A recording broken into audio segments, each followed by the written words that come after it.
En una fría mañana de diciembre de 1942, mientras el destino de la guerra pendía de un hilo, una joven de apenas 20 años llegaba a la planta de Lockheed en Burbank, California. Su nombre era Helen Morrison, y en sus manos callosas y precisas se escondía un giro de alambre tan simple que los ingenieros militares lo habían pasado por alto durante meses. Un detalle aparentemente estúpido que cambiaría el curso de los combates aéreos en el Pacífico y salvaría miles de vidas americanas. Esta es la historia de cómo la intuición de una obrera de fábrica hizo que los cazas P-38 Lightning dominaran los cielos contra el temible cero japonés. Si esta historia te está atrapando, no olvides darle like a este video y suscribirte al canal para más historias extraordinarias de personas comunes que cambiaron la historia. Tu apoyo significa todo para nosotros. Helen había llegado a California hacía apenas 6 meses, escapando de la pobreza rural de Oklahoma. La Gran Depresión había dejado cicatrices profundas en su familia, y cuando su padre murió de neumonía el invierno anterior, Helen supo que tenía que encontrar una forma de mantener a su madre y a sus 2 hermanos menores. La guerra había abierto las puertas de las fábricas a las mujeres, y Helen no dudó en tomar el primer autobús Greyhound hacia la costa oeste. La planta de Lockheed era un mundo completamente diferente a todo lo que Helen había conocido. El rugido constante de las máquinas, el olor penetrante del aceite y el metal caliente, el brillo de las chispas de soldadura iluminando los rostros concentrados de cientos de trabajadores. Allí, en el hangar número 3, se fabricaban los P-38 Lightning, los cazas bimotor que se habían convertido en la esperanza de las fuerzas aéreas americanas en el Pacífico. La fábrica operaba las 24 horas del día, dividida en 3 turnos, que se solapaban ligeramente para asegurar la continuidad de la producción. Helen trabajaba en el turno de la mañana, que comenzaba a las 6 y terminaba a las 4 de la tarde, aunque frecuentemente se quedaba hasta más tarde cuando había retrasos o problemas que resolver. El piso de la fábrica era un ballet industrial coreografiado con precisión militar, donde cada trabajador conocía su papel exacto en la transformación de láminas de aluminio y miles de componentes individuales en máquinas de guerra, capaces de volar a más de 600 kilómetros por hora. Los P-38 tomaban forma en una línea de ensamblaje que se extendía por todo el largo del hangar. Helen trabajaba en una de las estaciones finales donde el fuselaje ya estaba casi completo y su tarea era instalar los sistemas de cableado que conectaban los controles de vuelo. Desde su posición podía ver el proceso completo. Los armazones desnudos entrando por un extremo, siendo gradualmente vestidos con piel de metal, equipados con motores, armamento, instrumentos, hasta que finalmente, en el otro extremo del hangar, emergían como aviones completos, listos para ser pintados y probados. Había una belleza extraña en ver esos aviones tomar vida. El P-38 era diferente a cualquier otro caza de la época, con sus 2 motores montados en góndolas gemelas y una cabina central suspendida entre ellos, conectados por alas delgadas y elegantes. Los trabajadores lo llamaban cariñosamente el tenedor del diablo por su forma distintiva, y los pilotos lo amaban por su velocidad, su alcance y su devastadora potencia de fuego. El trabajo de Helen consistía en instalar los mazos de cables en la sección de cola del fuselaje. Era un trabajo meticuloso que requería dedos ágiles y una paciencia infinita. Cada cable tenía que seguir una ruta específica. Cada conexión debía ser perfecta. Un solo error podía significar que el avión fallara en medio del combate, que un piloto no regresara a casa. Durante las primeras semanas, Helen se sentía abrumada por la responsabilidad. Cada noche regresaba al pequeño apartamento que compartía con otras 3 trabajadoras de la fábrica, las manos doloridas y la mente exhausta. El apartamento estaba en una zona industrial de Burbank, cerca de la planta, un espacio reducido con paredes delgadas donde podías escuchar las conversaciones de los vecinos. Compartía habitación con Ruth, una soldadora de Kansas que había perdido a su esposo en Pearl Harbor, y en la sala dormían Dorothy y Mary, 2 hermanas de Texas que trabajaban en el ensamblaje de alas. Las 4 mujeres se habían convertido en una familia improvisada. Por las noches, después de turnos agotadores de 10 o 12 horas, se sentaban en la pequeña cocina a compartir las cartas de casa, a hablar de sus familias, de sus sueños para después de la guerra. Ruth enseñaba a las demás a soldar pequeñas reparaciones en sus escasas pertenencias. Dorothy, que había trabajado como costurera, remendaba sus uniformes de trabajo. Mary, la más joven del grupo, apenas 18 años, luchaba contra la nostalgia todas las noches, aferrándose a las fotografías de sus padres y sus 5 hermanos menores. Helen aprendió a encontrar consuelo en esa camaradería. Estas mujeres entendían el peso de la responsabilidad, la presión de saber que cada pieza que tocaban, cada soldadura que hacían, cada cable que instalaban, podía significar la diferencia entre que un piloto regresara a casa o que su familia recibiera un telegrama con la peor noticia posible. No hablaban mucho de ello directamente, pero estaba siempre presente, como una corriente subterránea en cada conversación. Pero poco a poco, Helen comenzó a encontrar su ritmo en el trabajo. Sus dedos aprendieron a moverse con precisión entre el laberinto de cables y conectores. Sus ojos a detectar el más mínimo defecto antes de que pasara a la siguiente estación. Desarrolló una especie de sexto sentido para el trabajo, una intuición que le permitía sentir cuando algo no estaba del todo bien, incluso si cumplía con las especificaciones técnicas.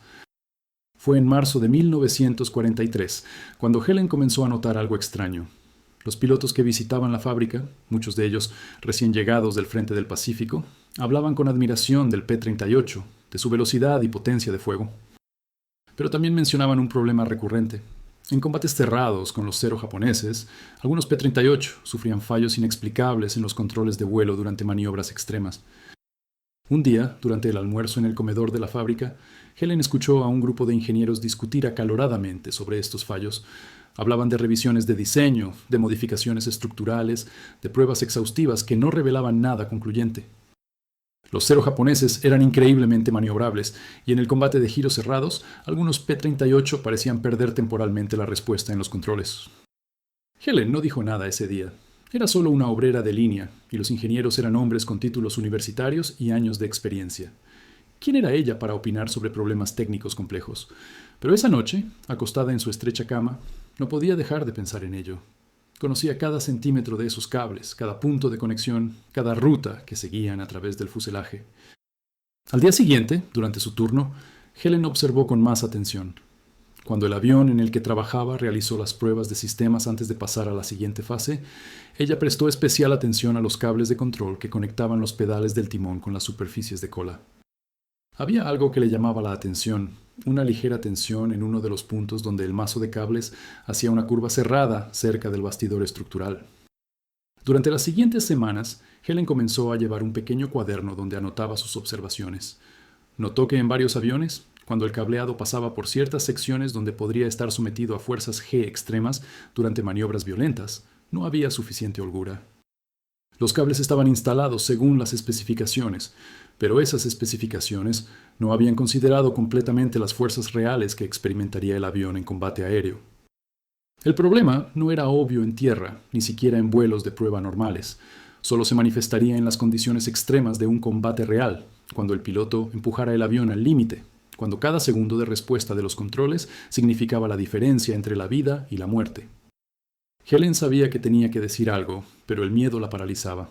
Era una mujer joven, sin educación formal, trabajando en un mundo dominado por hombres que habían estudiado ingeniería aeronáutica en prestigiosas universidades. ¿Y si estaba equivocada? ¿Y si la ridiculizaban? Peor aún, ¿y si la despedían por atreverse a cuestionar el diseño? Pero entonces llegó una carta de Oklahoma. Su hermano menor, Tommy, de solo 18 años, había sido reclutado. Estaría en el entrenamiento básico durante 2 meses antes de ser enviado al Pacífico. La posibilidad de que Tommy pudiera terminar como piloto, de que su vida dependiera de uno de esos aviones que ella ayudaba a construir, fue lo que finalmente le dio el coraje que necesitaba. Una tarde, después de su turno, Helen se acercó a Margaret Chen, una de las pocas ingenieras de la planta. Margaret, de origen chino-americano, también había tenido que luchar contra los prejuicios para ganarse un lugar en un campo dominado por hombres blancos. Tal vez ella entendería. Helen le mostró su cuaderno. Le explicó sus observaciones con voz temblorosa pero determinada. Margaret la escuchó con atención, sin interrumpir, sus ojos oscuros recorriendo las anotaciones cuidadosas y los pequeños diagramas que Helen había dibujado. Cuando Helen terminó, hubo un largo silencio. Margaret cerró el cuaderno y miró fijamente a la joven obrera. Por un momento, Helen pensó que había cometido un terrible error, que Margaret la regañaría por perder el tiempo con teorías descabelladas.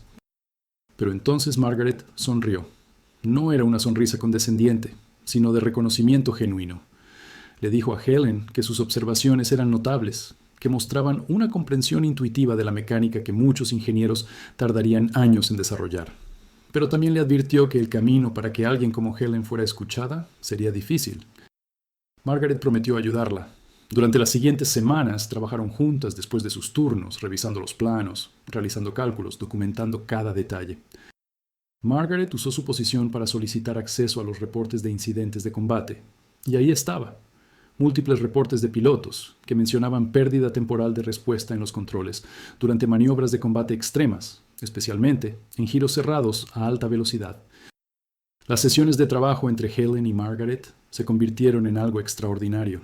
Margaret había estudiado en el Instituto Tecnológico de California, una de las pocas mujeres en su clase de graduación.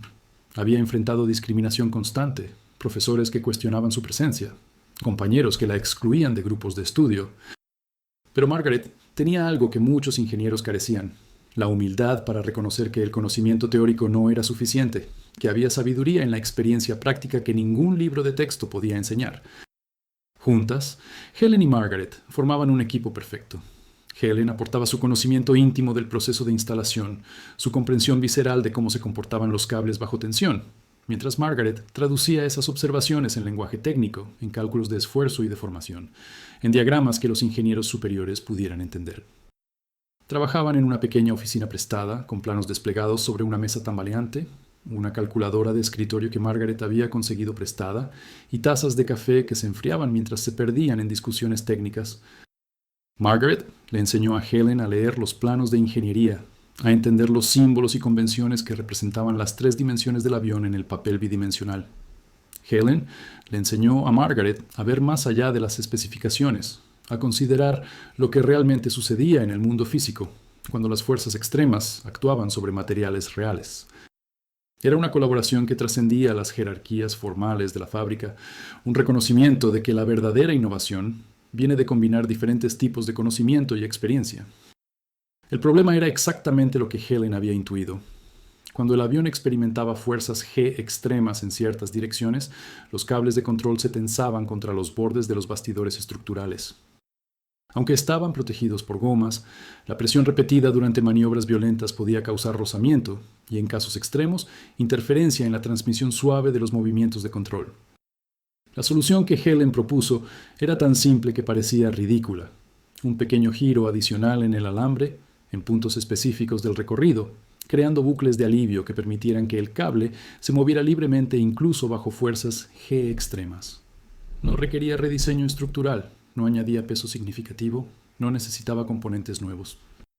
Solo requería modificar ligeramente la forma en que se instalaban los cables existentes. Margaret preparó un informe técnico formal, dándole crédito completo a Helen. Luego vino la parte más difícil: convencer a los ingenieros superiores de que escucharan a una obrera de 20 años que había descubierto algo que ellos habían pasado por alto. La primera reunión fue un desastre. El ingeniero jefe, Robert Hutchinson, apenas miró el informe antes de descartarlo. Tenía 30 años de experiencia, había diseñado docenas de aviones y no iba a aceptar que una chica de fábrica le dijera cómo hacer su trabajo. Sus palabras fueron cortantes, condescendientes, diseñadas para poner a Helen en su lugar. Hutchinson argumentó que las pruebas de vuelo habían sido exhaustivas, que los mejores pilotos de prueba del país habían volado los P-38 sin reportar ningún problema significativo con los controles. Sugirió que los reportes de combate eran simplemente excusas de pilotos que habían cometido errores bajo presión. Miró a Helen con una mezcla de diversión y desdén, y le sugirió que se concentrara en hacer bien su trabajo en la línea de ensamblaje y dejara el diseño de aviones a quienes habían estudiado para ello. Había otros ingenieros en esa reunión, hombres más jóvenes que parecían intrigados por las observaciones de Helen, pero ninguno se atrevió a contradecir a Hutchinson. La jerarquía en Lockheed era rígida, y cuestionar al ingeniero jefe podía significar el fin de una carrera prometedora. Margaret Chen intentó defender el análisis, pero incluso ella, con sus credenciales de ingeniería del MIT, fue interrumpida y descartada. Helen salió de esa reunión con lágrimas de frustración quemándole los ojos, pero Margaret no se dio por vencida. Tenía un as bajo la manga: el coronel James Barrett, un oficial de enlace de las Fuerzas Aéreas del Ejército que visitaba regularmente la planta. Barrett había sido piloto de combate en la Primera Guerra Mundial y entendía la diferencia entre la teoría en papel y la realidad en el aire. Barrett era un hombre de casi 50 años, con el cabello gris y cicatrices en las manos de un accidente de entrenamiento décadas atrás. Había volado Newport y Spad sobre los cielos de Francia. Había visto a demasiados buenos hombres morir por fallos mecánicos que podrían haberse evitado. Después de la guerra, había estudiado ingeniería específicamente para entender mejor los aviones que algún día enviaría a combate. No tenía paciencia para el ego o la política cuando las vidas de los pilotos estaban en juego. Margaret logró organizar una reunión informal con el coronel Barrett, fuera del entorno formal de la fábrica. En una pequeña cafetería cerca de la planta, Helen le explicó su teoría directamente a un hombre que había arriesgado su vida en combate aéreo. Barrett la escuchó sin interrumpir, haciendo preguntas ocasionales que demostraban que entendía exactamente de qué estaba hablando. Cuando Helen terminó, el coronel permaneció en silencio durante un largo momento, mirando el café frío en su taza. Finalmente habló. Le contó a Helen sobre un incidente 6 meses atrás, sobre un piloto bajo su mando que había estado en una persecución cerrada con un cero sobre Nueva Guinea. El piloto había reportado exactamente lo que Helen describía, una pérdida momentánea de respuesta en los controles durante un giro cerrado de alta G. El piloto había sobrevivido solo porque el cero se había quedado sin munición. Barrett había incluido el incidente en su reporte, pero había sido descartado como error del piloto por exceso de estrés en combate. El coronel Barrett no solo creyó a Helen, sino que usó su influencia militar para exigir una evaluación formal de su propuesta. No fue una solicitud que los ingenieros de Lockheed pudieran ignorar fácilmente. Las pruebas se realizaron en abril de 1943. Modificaron 2 P-38 de prueba, implementando los bucles de alivio de Helen en uno y dejando el otro con la configuración estándar. Luego, pilotos de prueba experimentados los llevaron al límite, replicando las maniobras de combate más extremas. Los resultados fueron inequívocos. El P-38, con las modificaciones de Helen, mantuvo respuesta perfecta en los controles, incluso durante las maniobras más violentas. El avión sin modificar mostró exactamente la pérdida temporal de respuesta que los pilotos de combate habían reportado. La modificación fue aprobada inmediatamente para todos los P-38 en producción, y se emitieron órdenes para retrofitar todos los aviones ya en servicio. Era un cambio pequeño en apariencia, solo unos centímetros adicionales de cable en lugares específicos, pero su impacto sería enorme. En los meses siguientes, los reportes del Pacífico comenzaron a cambiar. Los pilotos de P-38 reportaban mayor confianza en combate cerrado con los cero. El avión americano ya tenía ventajas en velocidad, potencia de fuego y alcance, pero había sido vulnerable en combate de giros cerrados donde los cero excedían en maniobrabilidad. Ahora, con controles que respondían perfectamente y que incluso en las condiciones más extremas, los pilotos de P-38 podían explotar completamente las capacidades de sus aviones. Los reportes de combate comenzaron a mostrar un patrón. Los pilotos describían maniobras que antes habrían sido arriesgadas o imposibles. Un piloto del 49º Grupo de Cazas reportó haber ejecutado una serie de barriles verticales durante un combate sobre Wewak. Maniobras que lo habían colocado en posición perfecta para derribar 2-0 en menos de 30 segundos. Otro piloto, volando desde Guadalcanal, describió cómo había logrado seguir a un cero experimentado a través de una serie de giros cerrados que habrían sido suicidas en los aviones anteriores, derribándolo finalmente sobre el océano. Los comandantes de escuadrón comenzaron a notar la diferencia. Los pilotos que habían sido cautelosos sobre entrar en combate de giros cerrados con los cero ahora buscaban activamente esos enfrentamientos. La confianza en el avión se tradujo en tácticas más agresivas, y las tácticas más agresivas se tradujeron en más victorias. Un informe particularmente detallado llegó del mayor Thomas Lynch, quien comandaba el 31º Escuadrón de Cazas. Lynch había volado P-38 desde las primeras batallas en el Pacífico y conocía íntimamente las capacidades y limitaciones del avión. En su informe, describió cómo los nuevos P-38 modificados habían cambiado completamente la dinámica del combate aéreo. Los pilotos japoneses, que habían desarrollado tácticas específicamente para explotar las debilidades percibidas del P-38 en combate de maniobras, de repente se encontraban con que esas tácticas ya no funcionaban. Para el verano de 1943, los P-38 modificados estaban dominando los cielos del Pacífico. Los pilotos más destacados, como Richard Bong y Thomas Maguire, que se convertirían en los ases de combate más condecorados de Estados Unidos, volaban P-38 con las modificaciones de Helen. Bong, en particular, desarrolló un estilo de combate que dependía de maniobras agresivas y respuesta instantánea de los controles. Exactamente el tipo de vuelo que la modificación de Helen había hecho posible. Pero Helen no recibió reconocimiento público inmediato. En tiempos de guerra, las innovaciones técnicas eran clasificadas y revelar detalles específicos sobre mejoras en los aviones de combate podría ayudar al enemigo. Además, la industria aeronáutica de la época no estaba preparada para celebrar a una joven obrera que había superado a ingenieros experimentados. Sin embargo, dentro de la fábrica, todo cambió para Helen. Margaret Chen se aseguró de que su contribución fuera reconocida internamente. Helen fue promovida a un nuevo rol, trabajando directamente con el equipo de ingeniería en la revisión de sistemas de control. Su salario aumentó significativamente, permitiéndole finalmente traer a su madre y hermanos a California. El cambio en la dinámica de la fábrica fue notable. Cuando los gerentes de producción anunciaron la promoción de Helen durante una reunión general del turno de la mañana, hubo un momento de silencio sorprendido, seguido de una ovación que duró varios minutos. No era solo por Helen, era por lo que representaba, la prueba de que las ideas y observaciones de cualquier trabajador, sin importar su posición o educación, tenían valor real. El supervisor de Helen, un hombre llamado Frank Rodríguez que había trabajado en aviación durante 20 años, le estrechó la mano con lágrimas en los ojos.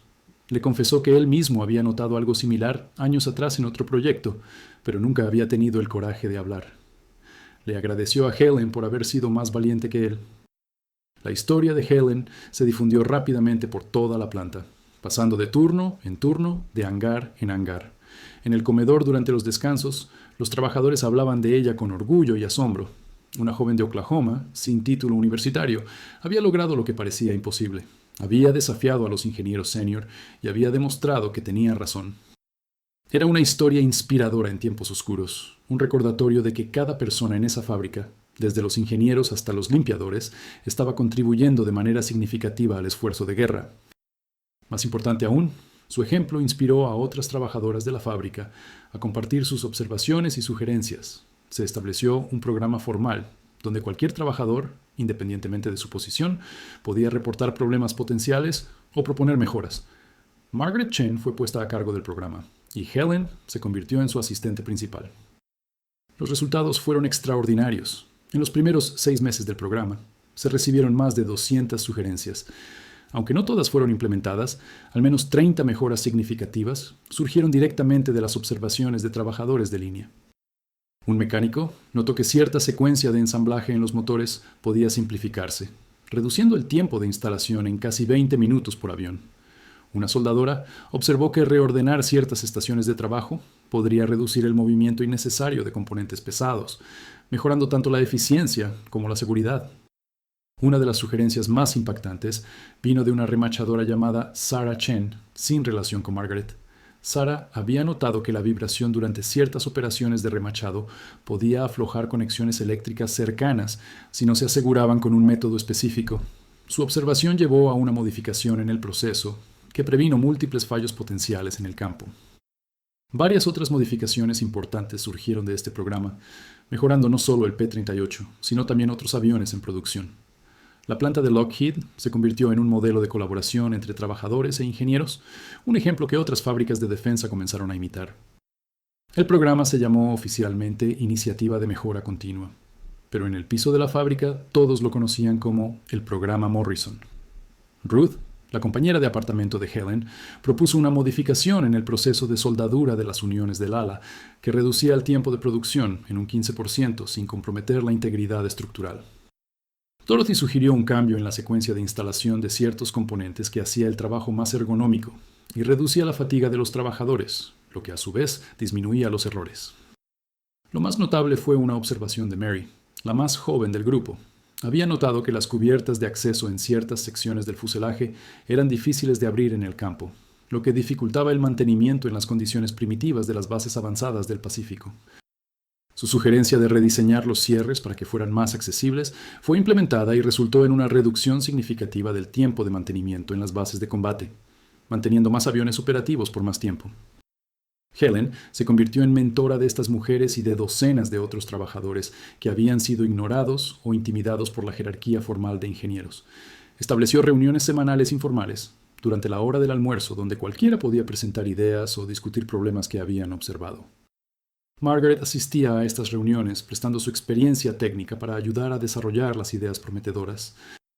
Lo que Helen había creado no era solo un programa de mejora técnica, sino una transformación cultural dentro de la fábrica. Los trabajadores de línea, que antes se veían a sí mismos como simples ejecutores de órdenes, comenzaron a verse como contribuyentes valiosos al esfuerzo de guerra, como personas cuya experiencia y observaciones importaban.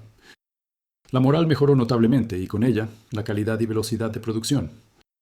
Para Helen, el momento más significativo llegó en octubre de 1943. Estaba trabajando en el hangar cuando escuchó gritos de celebración. Un grupo de pilotos había llegado a visitar la fábrica, pilotos que habían estado en combate en el Pacífico. Uno de ellos, un teniente con el uniforme todavía mostrando las manchas del aceite y el polvo de Nueva Guinea, preguntó específicamente por Helen Morrison. El teniente se llamaba James Parker, un joven de 23 años de Michigan que había dejado la universidad para alistarse después de Pearl Harbor.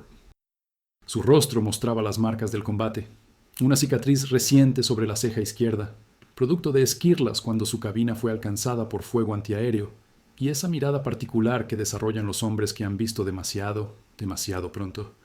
Pero cuando habló con Helen, su voz estaba llena de gratitud genuina y emoción apenas contenida.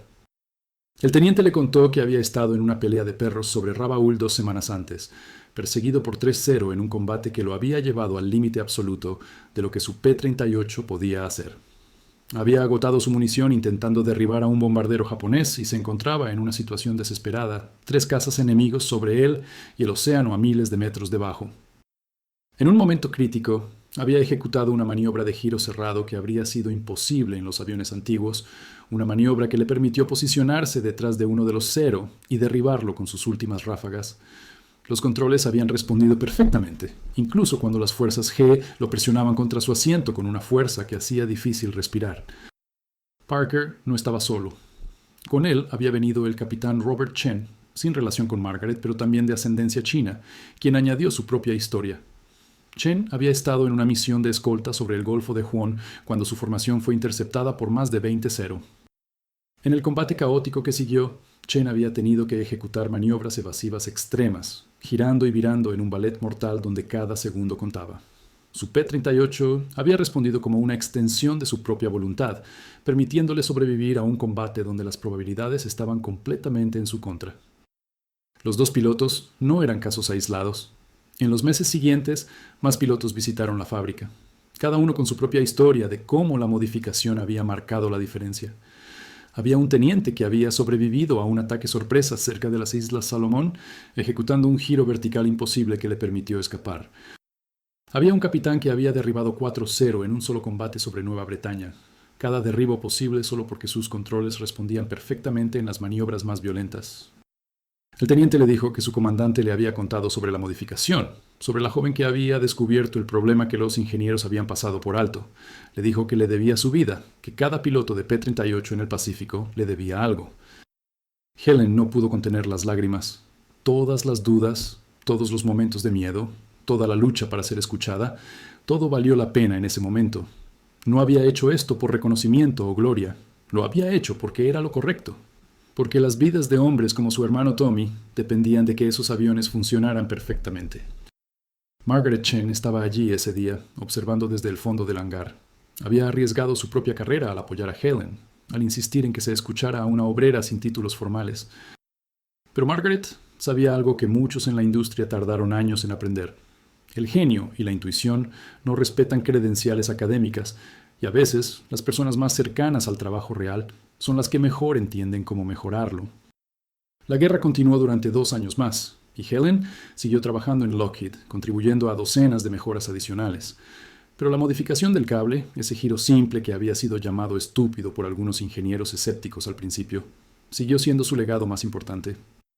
Su madre y hermanos finalmente se mudaron a California, en la primavera de 1944. Su hermano menor, Danny, de 15 años, consiguió trabajo en una tienda de comestibles después de la escuela. Su madre, Sarah, encontró trabajo en una fábrica de uniformes. Tommy estaba sirviendo como mecánico de tierra con el 475 Grupo de Cazas en las Filipinas. Sus cartas estaban llenas de orgullo al describir los P-38 con los que trabajaba, aunque no sabía que su hermana había contribuido a mejorarlos. La fábrica se convirtió en una comunidad donde miles de personas se habían reunido con un propósito común. Había bailes los sábados, competencias de producción entre turnos y un jardín de Victoria donde cultivaban vegetales para complementar las raciones. Los números cuentan la historia. Entre 1943 y el final de la guerra, los P-38 Lightning destruyeron más aviones enemigos que cualquier otro caza americano en el Teatro del Pacífico. Los pilotos de P-38 derribaron más de 1.800 aviones japoneses. incluyendo el avión que llevaba al almirante Isoroku Yamamoto, el arquitecto del ataque a Pearl Harbor. Cada uno de esos pilotos volaba con un avión que incorporaba la modificación de Helen, un avión cuyos controles respondían perfectamente incluso en las condiciones más extremas del combate aéreo. ¿Cuántas vidas salvó esa simple modificación? Es imposible calcular, pero no hay duda de que fue significativa. Cuando la guerra terminó en agosto de 1945, la historia de Helen finalmente pudo ser contada públicamente. Los periódicos la celebraron como un ejemplo del ingenio americano, de cómo la contribución de cada persona había sido vital para la victoria. Pero para entonces, Helen ya había pasado a otras cosas. Usando el dinero que había ahorrado durante la guerra, Helen se inscribió en la universidad, estudiando ingeniería mecánica. Fue una de las primeras mujeres en graduarse del programa de ingeniería de UCLA y continuó trabajando en la industria aeroespacial durante décadas, contribuyendo al diseño de aviones a reacción y, eventualmente, a los primeros programas espaciales. Su hermano Tommy sobrevivió a la guerra, sirviendo como mecánico de tierra en el Pacífico. Nunca voló en combate, pero trabajó en los mismos P-38 que su hermana había ayudado a perfeccionar. Cuando regresó a casa, Helen le mostró exactamente qué era esa pequeña modificación en los cables, ese giro aparentemente insignificante que había marcado la diferencia. Margaret Chen también continuó rompiendo barreras, convirtiéndose en una de las primeras mujeres ingenieras senior en la industria aeroespacial americana. Ella y Helen permanecieron amigas de por vida, dos mujeres que habían desafiado las expectativas de su época y habían probado que el talento y la dedicación no conocen género ni origen. La lección de la historia de Helen Morrison va más allá de la ingeniería o la guerra.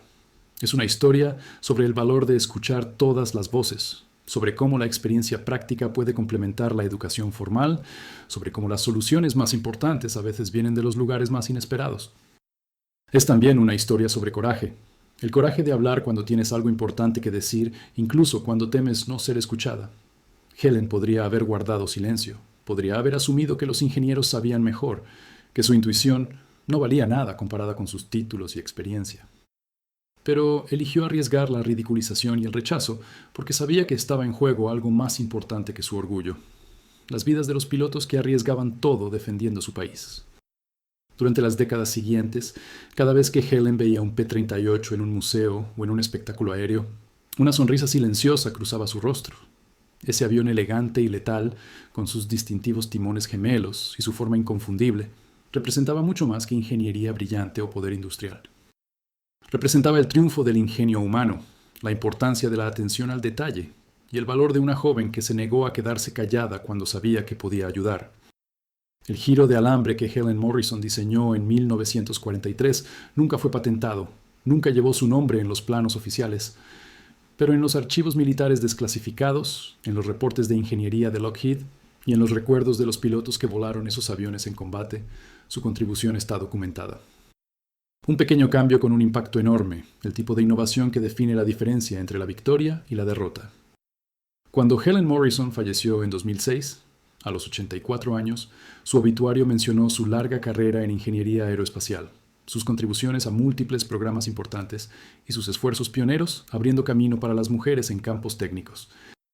Pero para quienes realmente conocían su historia, su mayor logro siempre sería ese momento en 1943, cuando una joven obrera de 20 años vio algo que nadie más había visto, tuvo el coraje de hablar y cambió el curso de la guerra en el cielo. Su funeral fue asistido por cientos de personas. Estaban sus hijos y nietos, antiguos colegas de la industria aeroespacial y antiguos pilotos de P-38, hombres ahora en sus 80 y 90 años que habían viajado desde todo el país para honrar a la mujer que les había ayudado a sobrevivir la guerra. El general James Parker, retirado, el mismo teniente que había visitado la fábrica en 1943, dio un discurso conmovedor sobre cómo Helen representaba lo mejor de América en tiempos de guerra. Margaret Chen, ahora de 88 años, estuvo allí también. En su elogio, habló sobre cómo Helen había enseñado a toda una generación de ingenieros la importancia de escuchar, de reconocer que la brillantez puede venir de cualquier lugar, de cualquier persona si solo tenemos la humildad de prestar atención. La historia de Helen Morrison se convirtió en un caso de estudio en programas de ingeniería en todo el mundo. Su ejemplo se cita en discusiones sobre innovación, sobre la importancia de la diversidad de pensamiento, sobre cómo las organizaciones pueden crear culturas donde todas las voces sean escuchadas. Los historiadores militares han estimado que las mejoras en la maniobrabilidad del P-38, resultantes de la modificación de Helen, contribuyeron a la supervivencia de cientos de pilotos americanos. Cada uno de esos pilotos regresó a casa, formó una familia, vivió una vida completa que de otra manera podría haber terminado en el Pacífico. En el Museo Nacional de la Fuerza Aérea en Dayton, Ohio, hay un P-38 Lightning restaurado en exhibición permanente. En una pequeña placa junto al avión hay una nota sobre las modificaciones de los sistemas de control implementadas en 1943. La placa menciona a Helen Morrison por nombre, una de las pocas veces que un trabajador de fábrica individual es reconocido en la historia oficial de un avión de guerra. Cada año, la Sociedad de Mujeres Ingenieras otorga la medalla Helen Morrison a una mujer que ha hecho contribuciones sobresalientes en ingeniería, mientras ayuda a abrir caminos para otras. Es un reconocimiento de que el legado de Helen no fue solo técnico, sino también social.